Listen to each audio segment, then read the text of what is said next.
Olá, pessoal! Tá começando mais um Família Psi, o podcast que tem como objetivo falar sobre desenvolvimento infantil, orientação de pais e aos educadores.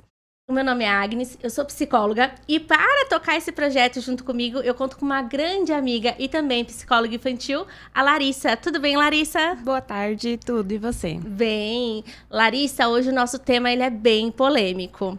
E aí eu queria te perguntar, todo mundo tem um pouco de TDAH? Vamos falar sobre isso hoje? Vamos, é um tema super importante. Provavelmente vocês já ouviram falar sobre isso. Muita gente fala, será que todo mundo tem um pouco de TDAH? Porque hoje todo mundo tem. A minha mãe, por exemplo, fala isso. Nossa, na minha época não existia isso. Na minha época não tinha ninguém com TDAH. E agora parece que é algo subdiagnosticado. Perfeito. E não é bem assim, né? A gente tem pesquisas hoje que nos mostram que não é que tem mais casos de TDAH, é que foram identificados casos de TDAH, o que não acontecia lá atrás. Lá atrás a gente tinha o TDAH, mas não era reconhecido, então era nomeados com outras características, né? Lento, criança mal educada, termos ofensivos mesmo. Muito e hoje, graças a Deus, temos profissionais que conseguem identificar e até as famílias conseguem perceber o que é esperado, né, de um comportamento e o que não é. Porque as características do TDAH correspondem a várias coisas. Perfeito, isso mesmo. Então, a criança ela tem todas as características de desatenção, de impulsividade, de hiperatividade. Faz parte da infância, principalmente dos menores. Certo. Mas o que diferencia de um transtorno? A intensidade, né? A gente sempre tem que olhar isso. A intensidade, a frequência e o prejuízo que isso causa na vida da criança. Então, antes de um diagnóstico, um bom profissional vai fazer tudo isso, né? Vai tentar entender o que isso impacta na vida da criança, na vida do adolescente, quais são os prejuízos que ela tem na escola, em casa, e se tem algum fator externo. Perfeito, Né, Larissa. impactando, porque é tudo sistema nervoso, né? Então, se eu tiver uma questão ali de privação de sono, eu vou ter as características do TDAH. Se eu tiver em um ambiente onde tem muito estresse, eu vou ficar mais impulsiva, vou ficar mais reativa. Então, vários fatores podem influenciar nas características. Então, quando a gente recebe uma criança que tem essas características, a gente não fala, não, tem TDAH, pronto. Algumas acabam rotulando, né? Não é assim. A gente precisa organizar todo o ambiente, ver se está tudo ali conforme as necessidades da criança e do adolescente, né? Sim. Quando eu falo criança, adolescente também. E aí, sim, fizemos tudo isso, não tem nada interferindo, se mantém as características, aí sim a gente pensa, né? Em casos de transtornos de TDAH ou até alguns transtornos que são parecidos, né? Que têm características em comum. E E eu acho que é legal a gente falar, quando a pergunta foi todo mundo tem um pouco de TDAH, porque eu recebi exatamente essa pergunta de um pai esses dias aí no consultório. A mídia, eu acho que a internet e tudo veio para facilitar a comunicação, para propagar informação. Mas tudo tem que ser olhado com muito cuidado. Por quê? Hoje os diagnósticos, eles aumentaram, mas não porque não existia antes, porque hoje as pessoas têm acesso à informação. Exato. Então, antigamente, um comportamento que era tido como inadequado era visto, como você mesma disse, como uma criança peralta, uma criança mal educada. Hoje a gente entende que precisa entender todo um contexto. Então, da mesma forma que a informação está chegando até as escolas, até as famílias, e essas famílias sabem quais são os profissionais que têm que recorrer para chegar na possibilidade de um diagnóstico, ou um processo de orientação, na verdade, antigamente era rotulado e era esquecido. E eu acho que o contraponto da mídia é que algumas informações elas são dadas de uma forma, como que eu posso dizer, não completa. Então, né? Então, essas características, essa questão da desatenção, essa questão da inquietude, são próprias do processo de desenvolvimento infantil. Então, isso nós vamos ver na grande maioria das crianças. Mas não é só isso que define o TDAH, o transtorno de déficit de atenção e hiperatividade. Não são só estas características, é um conjunto de sintomas, de características, que se persistirem, eu brinco que é como se fosse fazer uma faxina em casa, porque nós vamos olhando toda a cultura familiar, tirando qualquer outra situação que possa colaborar para o desencadeamento dessas características, né, desses sintomas. E se mesmo assim persistir, a gente começa a pensar na hipótese. Então, eu peço muito cuidado das pessoas quando visualizarem alguma coisa na internet e chequem todas aquelas informações até o final, chequem da onde vem essa informação. E também, algumas coisas eu vejo alguns profissionais não divulgando, o que é levado em consideração no processo. Então, quando você comentou, eu fiquei muito aliviada que você disse isso, porque nós vamos ver o comportamento, esse comportamento também precisa trazer prejuízos, né? Esse comportamento precisa persistir, porque por vezes, gente, é só uma falta de habilidade para resolver aquele problema. Então, por exemplo, eu sou desorganizada com as minhas coisas. Eu fico a semana toda falando, preciso organizar o guarda-roupa. Quando eu estou em casa, eu não lembro de organizar o guarda-roupa. Quando eu vou para o trabalho, nossa, já passou uma semana e eu não fiz o que eu precisava fazer. Então, entendendo que eu estou desorganizada, não estou conseguindo fazer as minhas tarefas, eu criei o quê? Um quadro de rotinas. Eu criei um checklist de atividades diárias. Tanto para não esquecer as coisas do dia a dia no trabalho, quanto as coisas da casa, os compromissos. Agora, mais organizada, eu consigo ser funcional. Eu consigo fazer o que eu preciso fazer no prazo que eu preciso fazer. Se mesmo assim a gente apresenta esses recursos para as crianças, pensando na dificuldade dela, e essa criança não consegue mudar, a gente começa a entender que há uma dificuldade daquela criança. Então, a gente consegue entender que não é falta de habilidade, não é falta de recurso, de conhecimento. Nós estávamos falando um pouquinho antes que, por vezes, cobramos coisas das pessoas e das crianças, das quais elas nunca aprenderam a fazer, inclusive. Exatamente. Né, Larissa? E aí, eu vou até pedir para você entrar. Como que a gente consegue diferenciar uma criança que não tem o recurso e uma criança que não consegue fazer, talvez, aquela função? Eu acho que aqui a gente vai falar um pouco sobre a diferença do neurotípico e o atípico. Desculpa, neurotípico e atípico. Como que a gente consegue, como que você observa essas diferenças quando você está com alguém no consultório? Então, você deu um exemplo super legal. Quando a gente fala de um transtorno, quer dizer que a gente ajusta o ambiente, então a gente facilita ali a rotina da criança, vai ajudar, então vai melhorar, só que ainda assim a gente percebe que é uma dificuldade muito grande, ela lembrar, por exemplo, de ver o quadro, ou Perfeito. Ela tá vendo ali, eu preciso agora escovar o dente, aí ela vai escovar o dente quando eu vejo tá fazendo uma coisa aleatória, sabe? Esqueceu o que ela ia fazer ali no meio do caminho.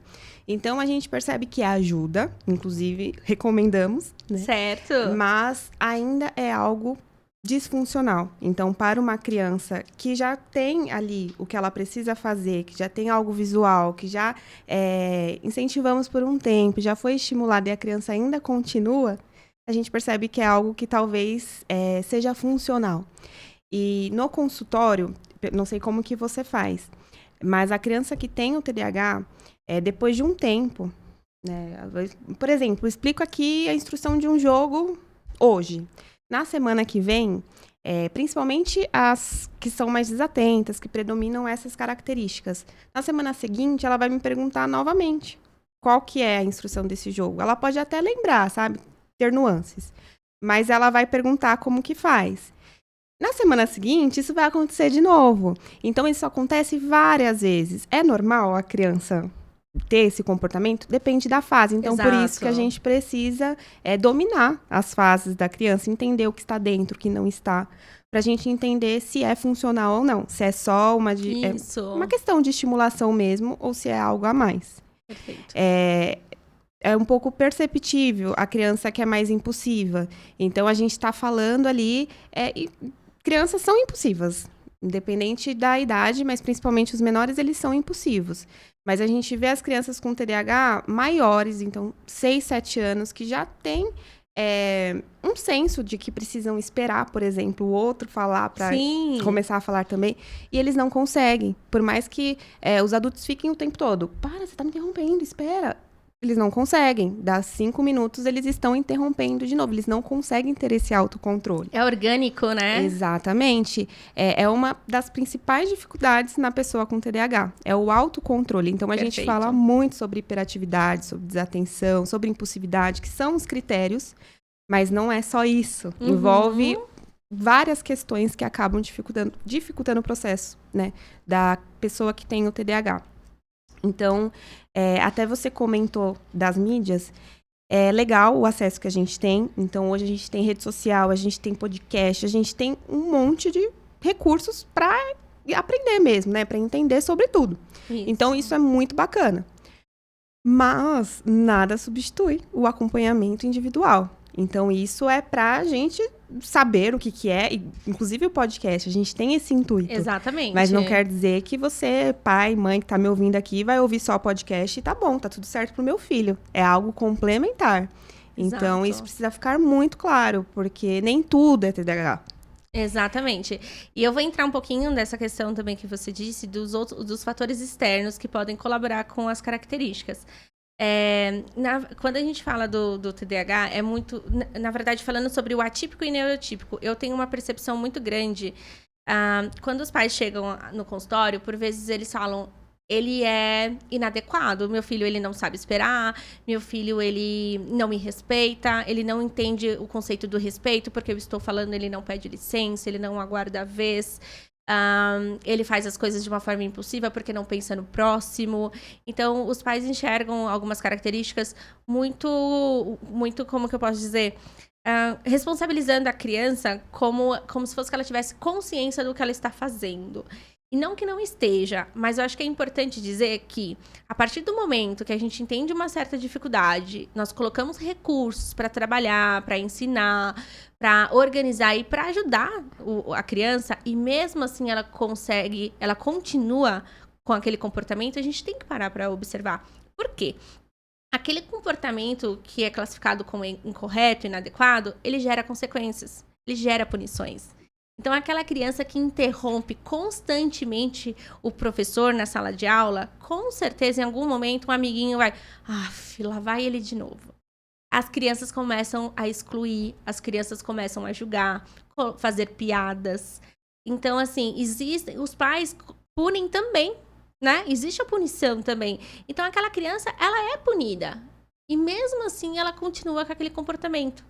Então, peraí, eu sou punido... E mesmo assim eu faço, é que eu tenho uma dificuldade maior do que o comum, o normal mesmo. E por que a gente precisa fazer essa diferenciação? Porque uma coisa não ter habilidade e uma coisa é ter uma grande dificuldade.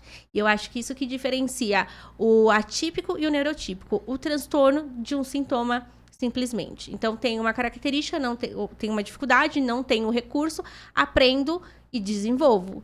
Se eu aprendo o recurso, mas esqueço de fazer, aprendo o recurso e não consigo colocar em prática, aprendo o recurso e mesmo assim eu tenho punições e continuo com aquele comportamento, essa criança, ela tem uma grande dificuldade. E a gente precisa olhar de uma forma acolhedora, porque ela sofre, e sofre muito, muito. E é por isso que quem tem TDAH tem uma autoestima abalada. Sim. E a criança, a gente já percebe que está ali nesse movimento. Porque ela já chega com essa fala. Porque eu não consigo fazer as coisas rápido, porque eu sempre sou o último, ou porque eu sempre faço errado, porque eu faço correndo. Meus amigos falam que eu sou chato, que eu não deixo escolher brincadeiras, que sempre quero mandar. Então, é complicado. A gente tem que pensar assim, será que, mesmo com tudo isso, a pessoa escolhe manter, né? Escolhe... Exato! Não tem como. Então, é importante que a gente tenha consciência disso. Quando a gente entende, fica mais fácil para a gente conseguir ajudar, para a gente conseguir lidar com isso. E respeitar, né? E respeitar e ajudar, né? Ajudar a criança, porque ela precisa de ajuda. Exato. Eu acho que o respeito é uma coisa que a gente vai falar muito aqui, pessoal, porque é uma necessidade, não é um... eu quero. Não, eu preciso. Então, por vezes, eu tenho lá pacientes que estão conversando. Tem um fato numa escola que aconteceu. Um professor uma vez se irritou com um aluno porque o aluno precisava manusear alguma coisa enquanto ele explicava. E o professor expôs ele falando, e aí, o que que eu te disse? Fala você para toda a sala. E a pessoa conseguiu reproduzir assim, lindamente. Então, quando um professor ou um educador, ou um pai, um colega, um parente consegue entender que aquilo é uma necessidade, pode me incomodar, mas o problema tá comigo, tá no meu incômodo. E eu preciso respeitar a necessidade dessa pessoa. Exatamente. Ela precisa estar em movimentação, ela precisa ter algo aqui apertando para conseguir sustentar, talvez, a atenção em outra coisa. Porque a inquietude física acontece, a motora, né? E antes da gente entrar e até falar exemplos das características, quer falar um pouquinho sobre os sintomas, sobre quais são as características do TDAH? Sim, vamos falar sobre as fases? O TDAH muda, então os sintomas oscilam. Tá. A depender da fase da criança e até do ambiente. Então, a criança que tem o TDAH, por exemplo, hiperativo, impulsivo, ele vai ter alguns comportamentos em casa que pode ser que ele não tenha os mesmos na escola, porque ele aprende a se adaptar. Não quer dizer que não vai aparecer, aparece, mas ele vai se adaptando. Então, você deu um exemplo muito bom. A criança que é hiperativa, ela tem uma necessidade maior de movimento e ela não pode ficar correndo na sala no momento da aula. Então, normalmente, ela encontra algo substituto ali. Perfeito. Algo para apertar, rabisca, desenha, corta, alguma coisa ela faz. E isso incomoda muito alguns profissionais que não sabem, que não entendem que é uma necessidade. É como se a criança estivesse falando. Cérebro, continua concentrado aí porque eu continuo em movimento. Ela precisa daquele movimento para continuar focada naquela situação. E é muito importante quando o profissional reconhece isso. Vou dar um exemplo pessoal do Matheus. Ele tem o TDAH e a professora dele é muito acolhedora em relação a isso. Então, o Matheus, ele tem muita dificuldade, por exemplo, de conversar aqui, ficar aqui olhando para você, né? Prestando atenção fixamente em você paradinho. Ele não fica. Então, quando ele vai fazer qualquer coisa, quando ele vai fazer lição de casa, quando ele vai fazer algo que ele precisa ficar parado, ele sempre vai arrumar um jeito de fazer algo. Perfeito. Então, ou ele vai ficar mordendo alguma coisa, ou ele vai ficar desenhando, ele vai ficar recortando. Alguma coisa ele faz. E na escola não é diferente. E olha que interessante. Mesmo pequeno, ele tem 7 anos. Ele já achava que isso ia gerar um incômodo para a professora, que isso é errado, porque ele tinha que estar ali prestando atenção. Então, eu sabia que ele fazia isso, porque ele tem um estojo só de papel, só de lixo, né, que ele vai juntando e vai fazendo. Então, eu sabia, ele já tinha falado. Eu sei que ele está absorvendo, porque se ele está fazendo, eu pergunto, filho, o que eu falei? Ele fala tudo. Perfeitamente. E na escola, quando eu perguntei, falei, filho, a professora não acha ruim? Só para tentar explorar ali como que é. E ele falou, não, mamãe, a professora não sabe. Aí eu falei, a professora não sabe? Ele, não, ela não sabe. Eu tenho medo dela ficar triste ou brava, por ela achar que eu não tô prestando atenção. Aí eu falei, filho, mas você acha mesmo que a professora não sabe? Porque olha seu estojo, olha o tanto de papel. Sim. Tem como? Não tem tantos alunos assim pra ela não perceber. E aí ele, certeza que ela não sabe. Em outra oportunidade, eu conversei com a professora e ela comentou. Ela falou, eu percebi que ele tem essa necessidade. Então, quando eu estou explicando alguma coisa que ele não precisa olhar, né? Não tem nada na lousa, por exemplo, ele está desenhando, ele está recortando. E isso ajuda ele a ficar quietinho na sala de aula. Ele consegue acompanhar. Então, ela fez os testes, né, dela, porque tem crianças que não acontece o mesmo. Uhum. Tem crianças que se vão ali fazer qualquer outra coisa que fuja daquilo Sim. que ela está fazendo, ela se perde. Perfeito. Então, ela fez esse teste com ele para entender qual que é a necessidade do Matheus. O Matheus, ele está aqui recortando, desenhando, mas ele está aqui. Ele está absorvendo, ele está acompanhando. Para que eu vou impedir que ele faça isso? Se é uma necessidade dele. É claro que eu sei que ele faz isso. E até depois ela conversou com ele, eu achei muito bonitinho, porque ela falou, Matheus, fica tranquilo, não precisa fazer escondido. Eu sei que você tá aqui, quando precisar que você olhe, eu vou te avisar como eu sempre fiz. Fica tranquilo, continua fazendo o que você precisa para você estar aqui. E isso ajudou, assim, absurdamente. O Matheus, ele não tem problemas na escola, sabe? Ele consegue se adequar, ele consegue se adaptar. E ele tem, né, muita dificuldade de regulação. Ele não entende os limites dele. Então, ele pode estar cansado, ele pode estar sobrecarregado, que ele vai continuar fazendo aquilo. E tem uma hora que vai enchendo, né? Quando transborda, tem que sair de perto, sabe? Porque não adianta, não tem nada que consiga fazer ele se acalmar. Sim. E muitas vezes a sobrecarga, né, de estímulos, porque é uma exaustão muito grande para a criança, para a pessoa que tem o TDAH ficar ali em sala de aula 5 horas sentado, Exato, vendo. Larissa. É uma sobrecarga muito grande que eles tentam se ajustar, mas como que eles mostram que tá impossível, se desregulando, não cumprindo as regras, eles vão mostrar de alguma forma. E muitas vezes a gente não consegue enxergar que é isso. Às vezes a gente é só uma criança que não tá conseguindo adaptar, sabe? Uma criança que não quer entender as regras da escola, e nem sempre é.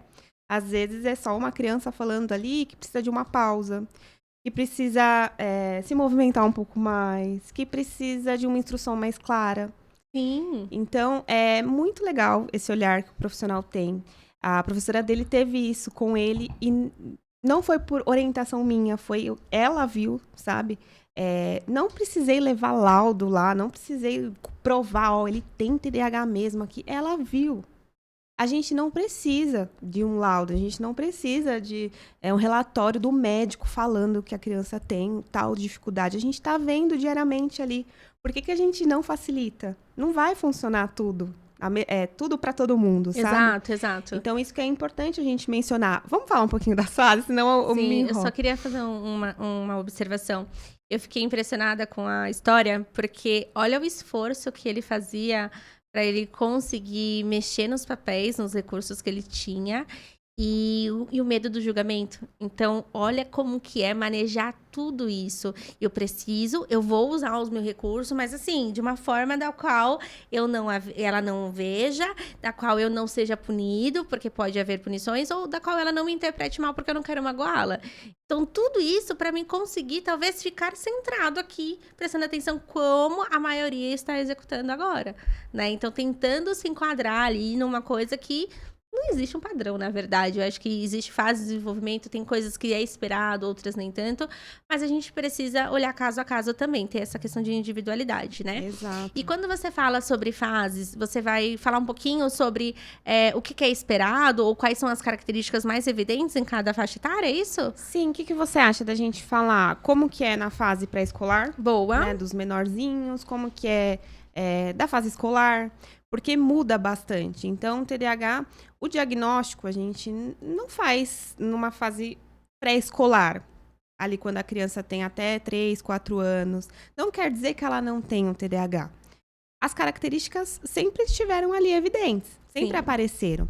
Mas, por serem características que correspondem a essa fase, normalmente o diagnóstico não é nesse momento. Então, a gente pode intervir, a gente vai ajudar a criança a desenvolver essas habilidades, mas a gente não precisa se importar tanto com o diagnóstico, porque pode ser que isso passe. Pode ser que todas essas dificuldades... E qual é a primeira fase, Larissa? A pré-escolar. Tá. Ali até os 4, 5 anos, no máximo. Então, uma característica marcante, assim, dessa fase é a hiperatividade. São crianças extremamente agitadas, falando, né, do subtipo hiperatividade e impulsividade. São crianças que têm muita dificuldade em ficar sentadas, em esperar a vez do outro, não gostam de perder, sabe? Querem sempre ser líder, querem sempre ganhar em uma competição. Isso é muito evidente, né? Nossa, dificuldade de se regular. Então, são crianças mais intensas, que falam alto, que gargalham, que fazem barulho, assim. E isso vale também para os momentos desafiadores, né? Para os momentos onde tem emoções intensas, como a raiva, o medo. Então, é aquela criança que... Aconteceu uma coisa assim, com 2 crianças aqui da mesma idade. A gente marcou, por exemplo, de tomar sorvete. Com essas 2 crianças da mesma idade. Vamos colocar ali 2 crianças de 4 anos. Chegando lá, a gente viu que a sorveteria estava fechada. E aí não deu para tomar o sorvete. A criança de 4 anos, que não tem o TDAH, ela vai ficar triste, vai chorar, né? Pode até chorar, tem algumas que não, mas beleza, acabou o dia ali, né? Vida que segue, daqui a pouco ela vai se distrair e vai esquecer. A criança com TDAH talvez não seja assim. Ela vai chorar e ela vai se frustrar, assim, talvez pelo dia inteiro, sabe? Ela não esquece rapidamente, ela tem dificuldade de se regular por uma situação que nós vemos como, nossa, mas é só um sorvete, foi só uma situação ali que a gente teve que mudar. E não é assim.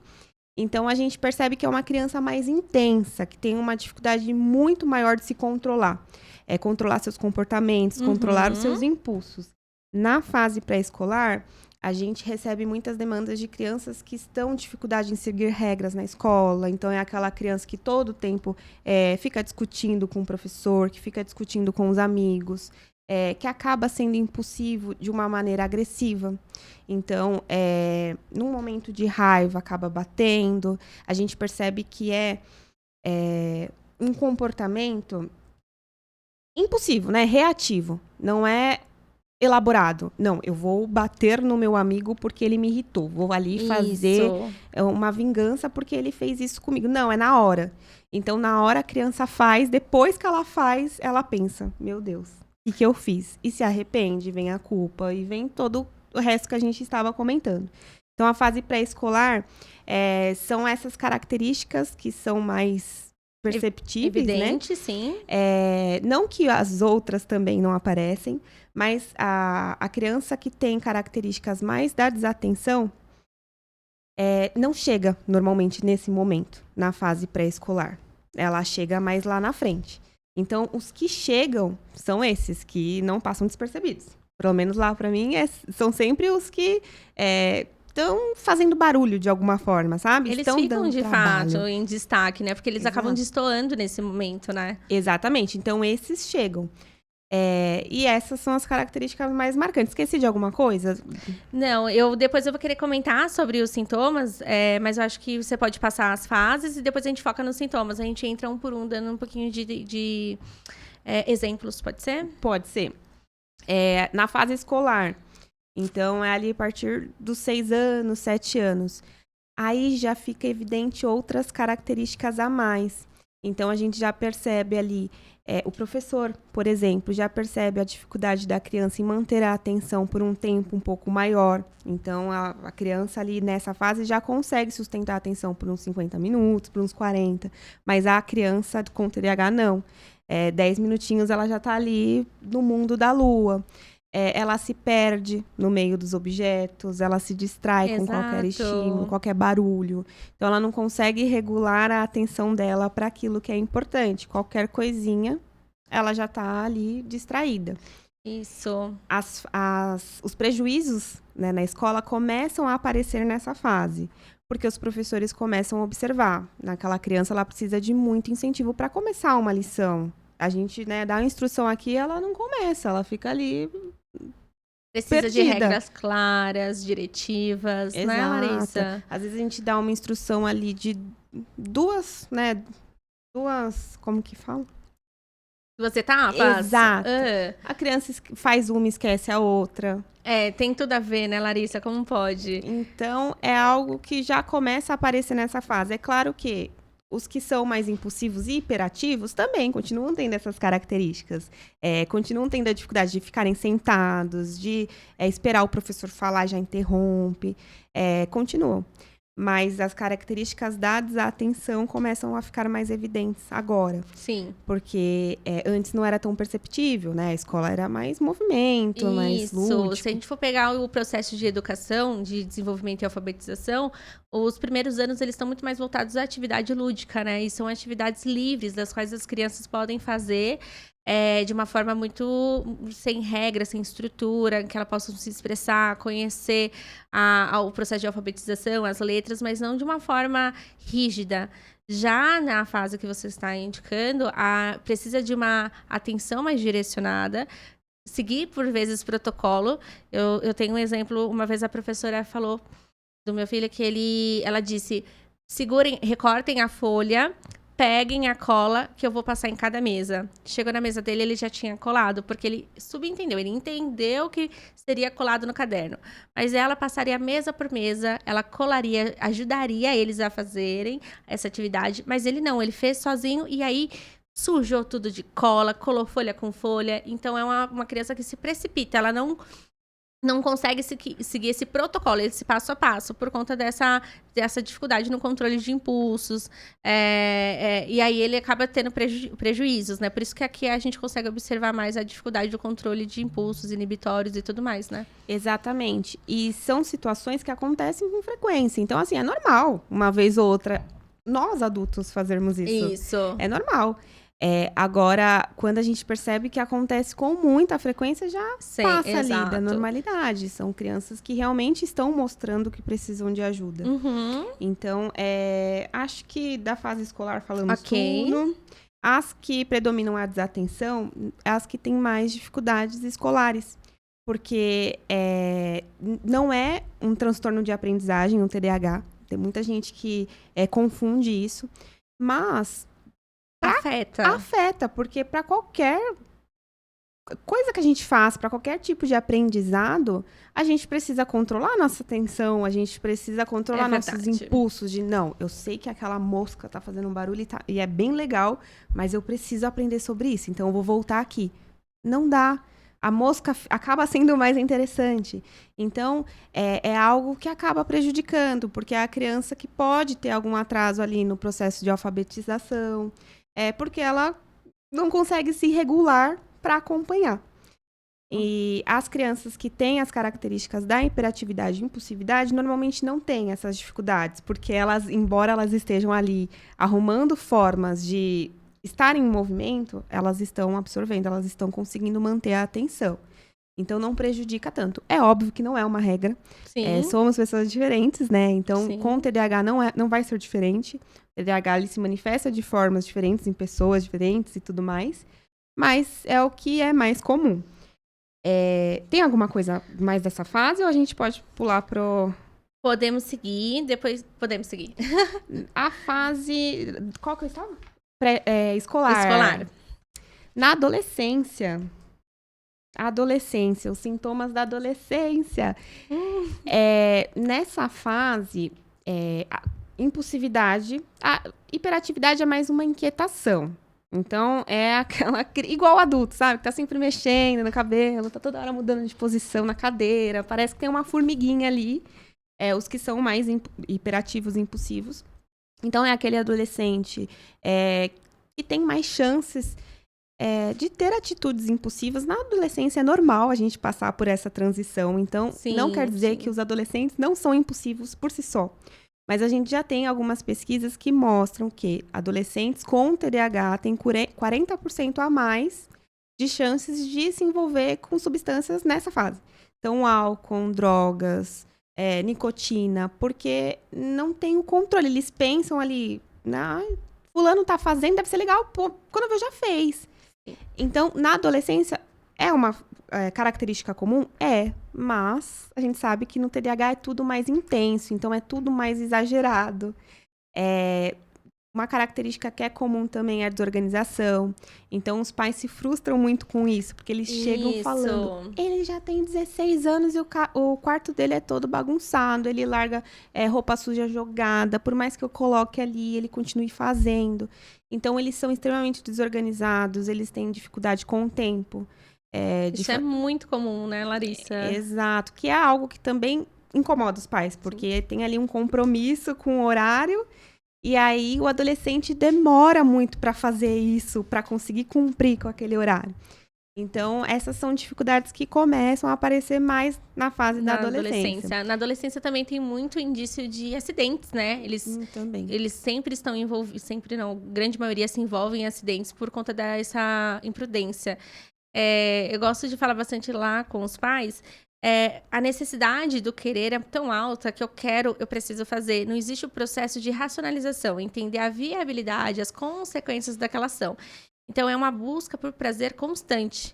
Então, na fase anterior, como você disse, eu tomo, eu não vou negociar porque eu quero, eu tomo, e agora consegui o que eu queria. Ufa, tá tudo bem. Na adolescência, a gente mantém a mesma característica, só que de uma forma diferente. Exato. Então, furtos também, por vezes, podem aparecer. Algumas condutas também inadequadas.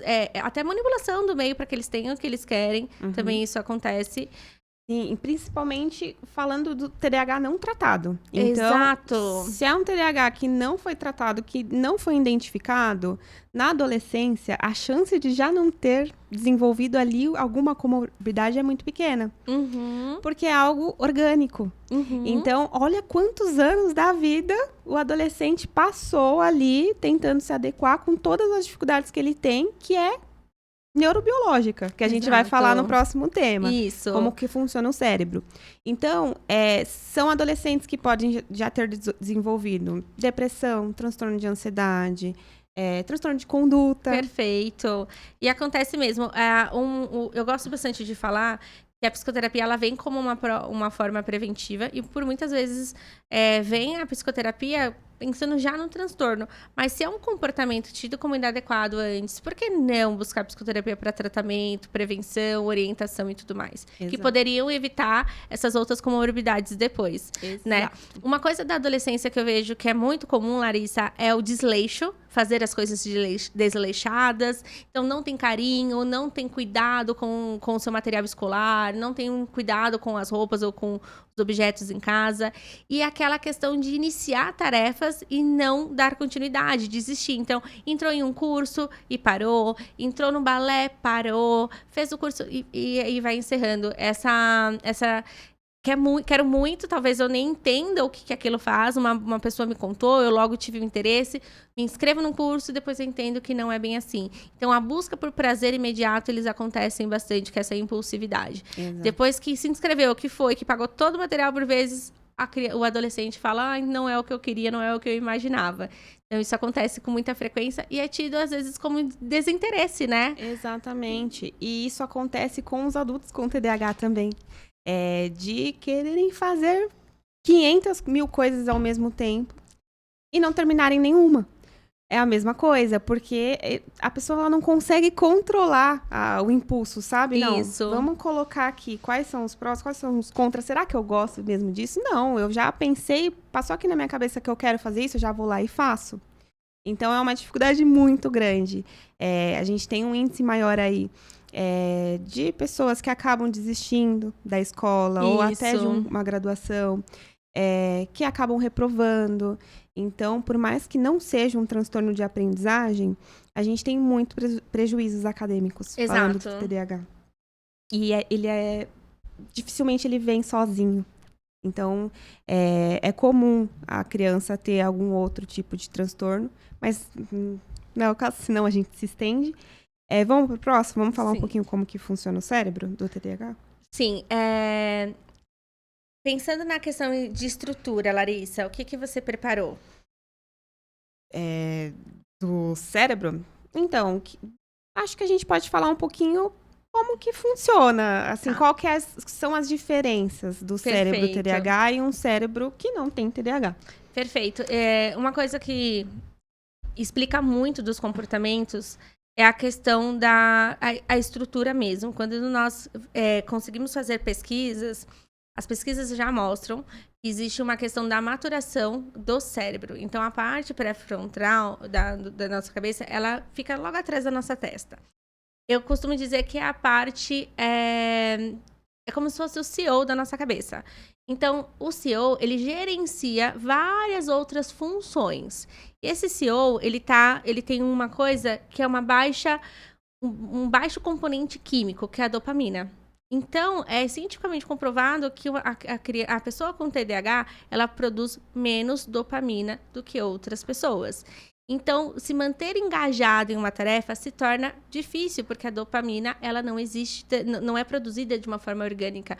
Por isso que é importante trabalhar o interesse da criança naquela atividade, talvez para que ela se sustente por mais tempo.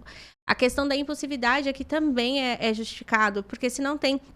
Se a busca é pela dopamina e a interpretação sobre aquela atividade é que vai me dar prazer, então eu vou lá e executo a atividade. Então, também é justificado pelo processo de impulsividade. E essa parte também, ela é responsável pela atenção. E a gente pode falar de alguns tipos de atenção. Atenção flutuante, atenção... eu vou chamar de flutuante e centrada também. O que seria isso? A Larissa anteriormente mencionou a questão da mosquinha. Então, vamos imaginar que nós estamos numa sala de aula, eu preciso prestar atenção no professor, mas ao mesmo tempo que eu estou olhando para o professor, eu preciso fazer a codificação, a interpretação daquela fala, do que ele está dizendo. Fora isso, o meu colega acaba de derrubar o caderno no chão, um lápis no chão. E, além disso, eu preciso fazer a conexão do que o meu professor está falando com os conhecimentos das quais eu já tenho e fazer essa associação. Então, é como se fosse uma divagação interna, observar todo o ambiente e conseguir sustentar em algo que eu realmente preciso naquele momento. Então, para o cérebro fazer tudo isso, exige muito esforço cognitivo. A pessoa com TDAH, ela tem a dificuldade no controle dessas atenções. Então, não é que ela não tenha atenção, tem um déficit porque ela não tem atenção. Não, ela tem a dificuldade no controle, de entender, de controlar qual que ele vai precisar ter naquele momento. Então, um outro exemplo bacana é quando nós estamos aqui com o ar-condicionado ligado, de repente, se alguém desligar um ar, vai dar uma sensação de alívio. Fala assim, nossa, eu nem tinha percebido que o ar fazia tanto barulho, um ventilador fazia tanto barulho. Porque o nosso cérebro, nesse momento, tentou inibir esses outros estímulos, esses outros que eu vou chamar de distratores, para que eu pudesse conseguir concentrar com o que eu preciso falar, com as ideias e manipular aqui o ambiente. Então, é essa questão do manejo do controle. Exato. A gente tem o controle, por exemplo, eu ouvi o barulho ali do ar-condicionado, eu estou sentindo, fisiologicamente falando. Sim. Mas não é o mais importante agora. Eu consigo organizar aqui, isso precisa ficar de segundo plano e eu preciso continuar com a minha atenção aqui. Quem tem TDAH não tem esse controle. É como se a gente tivesse um cérebro aqui, né? Vamos falar do córtex pré-frontal. É uma coisa em cima da outra. Então, tem o ar-condicionado, aí tem o processo aqui que eu preciso manter minha atenção, aí eu tô pensando o que eu vou fazer à tarde, organizar as coisas... Sabe, a gente vai colocando tudo ao mesmo tempo, não tem esse processo de organizar tarefas, de priorizar o que é importante agora. Isso. Eu preciso resolver o que é urgente agora e depois eu vou fazendo por etapas, né? A questão do planejamento, Exato. Né? Isso Então, também é uma grande dificuldade, né, Larissa? Muito. Porque se a gente vai chamar de CPF, córtex pré-frontal. Nossa, quase não saiu. Se esse CEO, ele não está recebendo a dopamina, que eu vou chamar de combustível, ele dificilmente consegue ser um bom gestor ali. E aí, por isso que também acaba justificando a dificuldade na organização e planejamento. Exato. Né? Exatamente, você falou tudo, assim. Hoje, o que a gente sabe em relação ao cérebro do TDAH? É muito difícil a gente ter evidências quando a gente fala do cérebro, porque os pesquisadores não vão abrir o cérebro de uma pessoa simplesmente para ver como que funciona um transtorno. Então, é através de estudos que levam anos, né? Através de pesquisas de neuroimagem. Então, é por isso que teve tantas mudanças durante tantos anos. Desde quando a gente teve o transtorno reconhecido pelo DSM, já teve vários nomes, já teve vários sintomas e provavelmente teremos mais mudanças, porque é difícil estudar algo que a gente não consegue ver. Então, falando do cérebro, o que a gente já sabe? Você falou praticamente tudo. O cérebro ele tem um atraso ali de maturação, que envolve o quê? Em torno de 2 a 3 anos, comparado a uma pessoa que não tem o TDAH. Perfeito, isso. E a gente tem alguns estudos que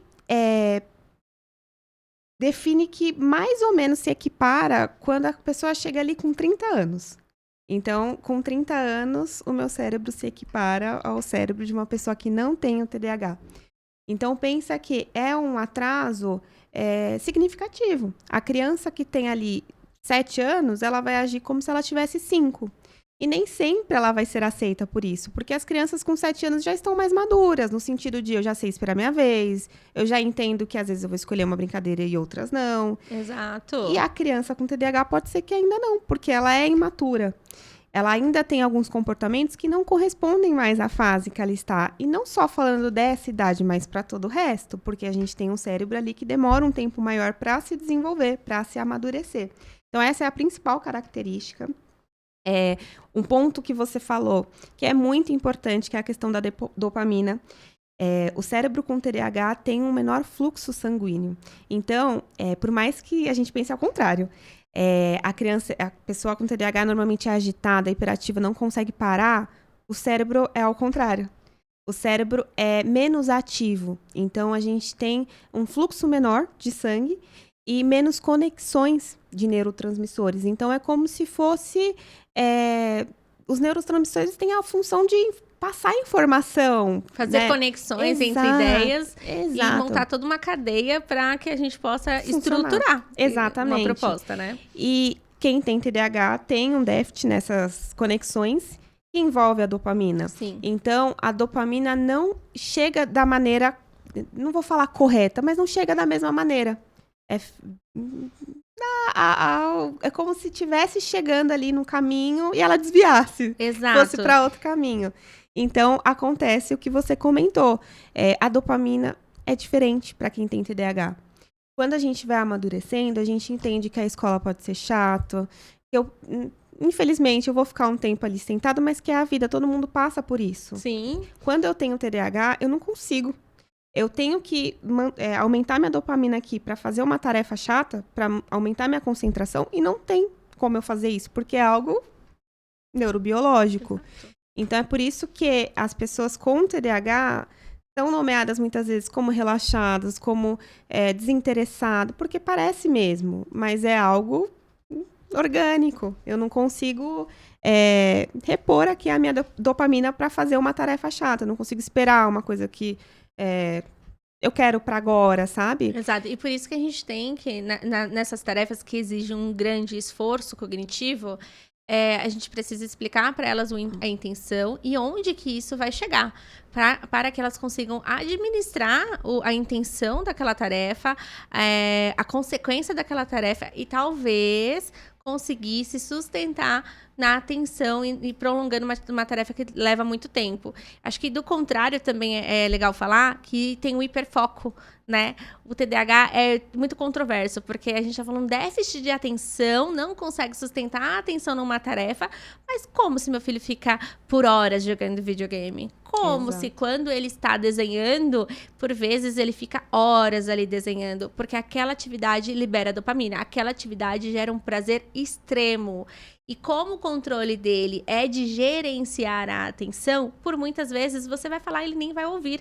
Porque ele está tão centrado, tão focado naquela atenção, naquela atividade, porque está liberando prazer, está liberando a dopamina, e o controle das outras atenções, que é o que acontece ao redor, eles ficam reduzidos. E, por vezes, eles são vistos como desatentos, eles são observados como falta de interesse em outras coisas também. Então, olha, eu estou o dia inteiro dando dicas para o meu filho não entende o que eu estou falando, meu filho não percebe, meu filho não me escuta, mas será que ele, de fato, estava conseguindo compreender e absorver aquela informação? Exatamente. É por isso que eles ficam o tempo todo buscando por novidade, buscando por estímulos.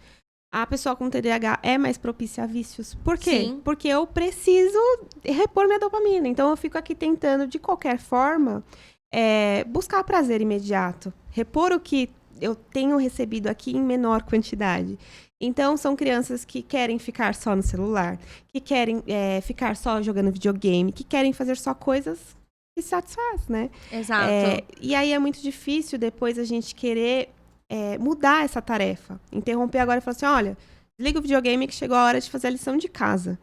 Como que eu explico para o meu cérebro, qualquer cérebro, que não precise ter o TDAH, mas como que eu explico para um cérebro TDAH que eu vou agora interromper essa atividade super estimulante que está ali liberando várias substâncias químicas, importantes para mim, perfeito. que eu vou parar para fazer uma tarefa que não vai me propor a mesma sensação, mesmo prazer. Exatamente. Sim. É praticamente impossível. Então... Tá, eu vou te interromper e aí eu vou pegar esse exemplo e vou somar com o processo de impulsividade. Sim. Então, se eu tenho impulsividade, eu não consigo controlar os meus estímulos, as minhas emoções, já tenho um déficit nisso, e você pede para que eu interrompa uma coisa que está extremamente satisfatória, Qual que é o meu comportamento? Explosão? Exatamente, de reagir, de não querer desligar. Eu não vou desligar, eu vou continuar. Então, é aí que acontecem os conflitos. Exato. E por muitas vezes, se a gente não observar, é tido como uma criança inflexível, uma criança opositora, Exato. né? E não é questão de oposição, é questão também de acolher aquela necessidade, entender que existem momentos que dá para flexibilizar, outros não, claro, mas é importante olhar nessa individualidade também, porque ele está se expressando. Uma vez uma colega disse assim, eu não sei como você consegue trabalhar com crianças. E ela disse a seguinte palavra: crianças que fazem essas birras. E aí eu disse para ela da seguinte forma: eu não vejo como birras, eu vejo como o tamanho do querer sobre determinada situação. Então, quanto maior a birra, maior a demonstração da criança ou do adolescente, da pessoa, na minha leitura, olha o tanto que ela quer aquela atividade. Então, quanto mais raivoso, opositor que aquela pessoa possa aparecer quando é interrompido, eu só consigo ver, nossa, ela quer tanto assim continuar fazendo. Então, olha o nível de necessidade que aquela pessoa tem. Exatamente. Por isso que é importante a gente compreender. Porque é fácil a gente pensar, e parece muito com uma birra, e é normal, criança, até adulto faz birra. Sim, concordo. Então, a gente muitas vezes é mais compreensível com adultos, Sim. que já são maduros o suficiente para não ter mais esse tipo de comportamento. Mas a gente não é com a criança que não é madura, né? Que não tem esse processo ainda formado.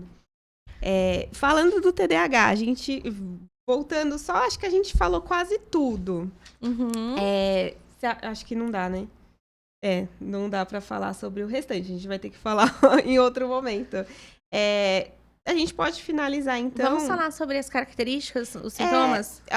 Exato, aonde os atrasos acontecem, né? Acho que é um ponto importante, porque a gente já sabe, a gente tem muitos locais, muitos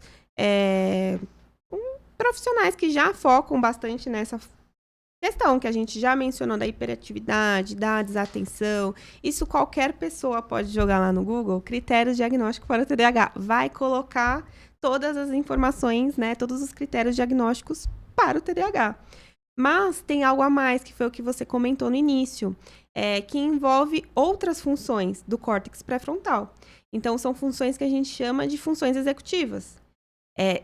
São várias habilidades que a gente precisa dentro desse repertório das funções executivas. Então, a primeira delas é a inibição do comportamento. Então, é o conseguir controlar um comportamento. Eu tô aqui olhando para essa bala, mas eu não vou pegar a bala agora, porque senão eu não vou conseguir falar direito, né? Eu vou ficar aqui mastigando a bala e não vai dar para eu me expressar da forma... Gente, detalhe, tudo isso acontece simultaneamente, Exato. Tá? Não é um exemplo que ela tá dando aleatório no sentido de agora eu parei para pensar. Não, enquanto nós estamos conversando, falando... A bala está na mesa e ela precisa também racionalizar, pensar se faz sentido pegar a bala nesse momento ou não, se vai atrapalhar sim ou não, qual é o impacto disso sim ou não. E eu continuo falando, ela precisa mesmo assim continuar observando o que eu estou falando para que ela consiga responder. Exato. Então, tudo isso simultaneamente. Exatamente. E normalmente a pessoa com TDAH não vai nem pensar, quando vê já tá com a bala fazendo um barulhão. Então, é algo incontrolável. Por isso que a gente fala que é falta de filtro, né? Exatamente. Uma coisa legal de falar. É muito comum a gente observar que existe uma comunicação, como que eu posso dizer? Eles se expressam, não é que eles não pensam, não têm sentimentos perante aos outros, não se importam perante aos outros, mas eles falam muito na lata. Sim. O que pensam, o que querem, o que desejam, e isso pode, por vezes, ver como de uma forma inapropriada, né? Uma comunicação inapropriada, né? Exato, porque entra a inibição do comportamento. A pessoa, quando vê, já fez. Isso. Eu sei que é inadequado, mas eu não pensei para fazer. É uma característica muito marcante, a falha na persistência. Então, eu começo uma lição de casa... Mas eu paro para olhar meu pé. Algo aleatório. Exato, é algo aleatório. Então, a pessoa ela não persiste naquela tarefa até finalizar. Ela tende a interromper para fazer qualquer outra coisa. Sim. É uma das habilidades das funções executivas. Então, envolve muito mais do que a gente só falar, né, sobre a desatenção e a hiperatividade. As funções executivas... Mais uma das habilidades que a gente tem dentro desse repertório é organizar e definir prioridades. Então, é pensar poxa vida, meu pé... Falando do pé, que foi algo que veio na minha cabeça. O meu pé tá legal, sabe? Meu pé aqui é bonitinho e tal. Tô precisando fazer a unha, mas minha lição de casa é pra amanhã. Exato. Eu não tenho mais tempo pra ficar olhando meu pé. Eu preciso terminar a minha lição de casa. E a pessoa consegue voltar. A pessoa com TDAH, não. Ela pode ficar Entrar nisso, né? E eles ficam mesmo por muito tempo e acabam perdendo. Por isso que a questão da interpretação e gestão de tempo é uma grande dificuldade, né? Exato. Por vezes passam tempo, hora, e aí acaba demorando um pouco mais. O próximo, qual que seria? Dificuldade de mudar o foco, Uhum. regular o estado de alerta. Então, entre o exemplo que a gente já comentou, eu tô ouvindo aqui barulhos externos, mas eu consigo voltar. Isso não me atrapalha, não me incomoda, eu consigo seguir meu raciocínio. Tenho TDAH? Não, vocês podem até perceber por mim mesmo. É perceptível, a pessoa, ela sabe o que falar, mas no momento ali de falar, ela não se organiza, sabe? Então, muitas vezes acaba não conseguindo se expressar da forma adequada, porque minha cabeça aqui tá pensando em um monte de coisa. E eu preciso, mesmo assim, passar meu conhecimento. É muito engraçado ouvir histórias, né? Porque as histórias se ramificam de uma tal forma. Além até da questão eles são muito prolixos, né? Muito comum um discurso prolixo, né? Sim, exatamente. A questão da rigidez, que é pouco falado, que envolve a flexibilidade cognitiva. Então, é uma característica do TDAH também, porque faz parte do córtex pré-frontal. Sim. Então, é aquela pessoa que é mais inflexível, quer as coisas do jeito dela, já tem mais dificuldade de mudar ali um plano, sabe? Existe uma certa rigidez ali no dia a dia. Regular a velocidade de processamento de informação. Então, você tá me falando aqui alguma coisa, eu demoro um pouco mais para entender. Ah, tá, é isso, tá? Sabe, tem um processo mais lento de eu processar aquela informação. Isso acontece no dia a dia, como exemplo, com as crianças, quando a gente pede para elas se arrumarem. Ah, se arruma que a gente vai para a escola. Eles demoram muito, porque eles são mais lentos, né? Então, é um processo mais demorado. É controverso, porque a gente fala de uma hiperatividade, né? A gente tá falando de uma certa agitação, por vezes até motora, mas é a questão também de organização e gestão, né, Larissa? Exatamente. Entra tudo. Por isso que é importante a gente até diferenciar, porque uma coisa acaba interligando com outra e acaba levando a ter prejuízos em todas as funções, né? Eles estão interligados. Exatamente, é uma coisa vinculada à outra. Acho que a gente falou basicamente de todas as características. Sim. A memória, então... O déficit na memória existe, porque se eu tô prestando atenção em muitas coisas, como que eu dificilmente eu arquivo alguma delas. Exato. Sabe o que eu queria falar? Sobre as coisas, o que é muito comum encontrar de uma forma muito positiva. A criança com TDAH, eles são muito... criativos. Nossa, exato. Eles são muito criativos, porque a conexão de ideias, isso é muito constante. E eu também queria dizer sobre a questão da psicoterapia. Gente, por que é importante a psicoterapia? Nesse processo de autoconhecimento, nós conseguimos mostrar à pessoa como que é o funcionamento dela, quais são as suas potências e quais são as suas dificuldades. Perante as dificuldades, a gente consegue entender quais são os recursos que a gente precisa para apoiá-la naquele processo e, consequentemente, ter menos prejuízo, ser uma pessoa mais funcional, conseguir lidar com as situações do dia a dia e conseguir, de uma forma, trabalhar isso e ter, como que eu posso dizer, qualidade de vida. Exatamente. Né? E conhecendo o seu funcionamento, a gente também consegue dizer ao próximo como que é o nosso comportamento para que haja o respeito. Então, não é uma questão de mau comportamento, é uma questão de necessidade. Eu funciono assim, eu preciso que você respeite o meu funcionamento. E aí, eu acredito que a gente consegue também quebrar alguns tabus e fazer com que as pessoas respeitem, se conheçam e entendam que existe, sim, ferramentas para ter uma qualidade de vida. Exato, esse é o principal passo. Então, o primeiro passo é esse, é eu identificar, eu reconhecer, eu saber como que é o meu funcionamento. Tanto Sim. para a pessoa que tem TDAH, quanto para as pessoas que convivem. Então, professores, pais. É importante que também saibam. A partir disso, eu vou conseguir ter ferramentas para ajudar a criança com TDAH. Mesmo. E acho que a gente não falou tudo. Tem muita coisa, né, Larissa? Coisa. É um assunto polêmico, um assunto muito bom de se falar.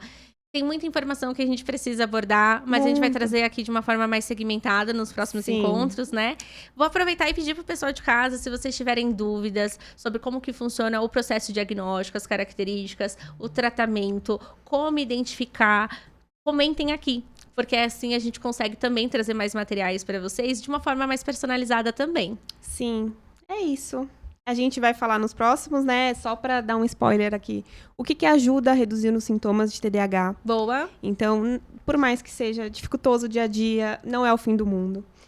E o impacto do TDAH na família e na escola. Mas a gente fala nos próximos. E é isso, né, amiga? Combinado. Muito obrigada, pessoal. Até a próxima. E não deixe de comentar e curtir. Tchau, Obrigada, tchau. tchau, tchau.